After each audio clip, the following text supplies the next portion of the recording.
રામ નારાયણ રામ. મકાનમાં 40 રૂમ હતા. મેં કહ્યું, એક કામ કર, દીવો લઈને જોઈને આવ કે ઘરમાં કેટલા રૂમ છે. 2 રૂમ પાર કર્યા પછી તેણે 2 પગ જોયા, પણ કોઈ માનવ નજરે ન પડ્યો.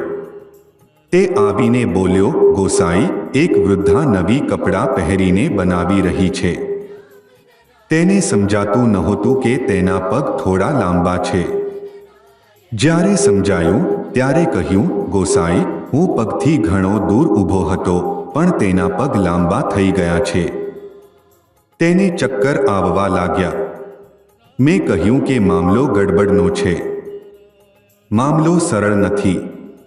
તેણે પણ કહ્યું, હા, મામલો સીધો નથી. પછી બોલ્યો, ગોસાઈ, મારી વાત તો નથી કરતા, માત્ર તમારી જ વાત કરે છે. ઘરમાં અનેક પ્રકારના જીવજંતુઓના શીંગા હતા. શીંગોટ કઠક અવાજ કરવા લાગ્યા. મેં જોયું કે તેની હાલત બગડી ગઈ હતી. ત્યારે મેં હરિદાસને બોલાવ્યો, બધાને બોલાવીને કુંડી ખોલી. મેં પૂછ્યું, શું તમે લોકોએ લોકોને મારવાના ઇંતજામ રાખ્યા છે? જોઈ લો, અહીં તો એવો ઇંતજામ સદીઓથી ચાલી રહ્યો છે.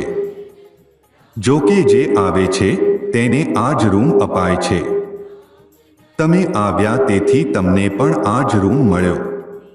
આ જ વૃદ્ધાએ ગાયોને મારી નાખી છે અને 16 ફકીઓને પણ મારી નાખ્યા છે.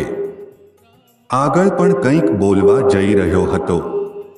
જોઈ લો, આ જ રૂમમાં બધું રાખેલું છે. જરા જોઈ લો, ક્યારે શું આવી જાય કહે ન શકે. તે મને પૂછે છે, હવે પણ કંઈ છે? મેં કહ્યું, હવે કંઈ નથી. આ બધું એક પ્રકારના વિદેહી શરીર છોડીને રહેલા આત્માઓ છે.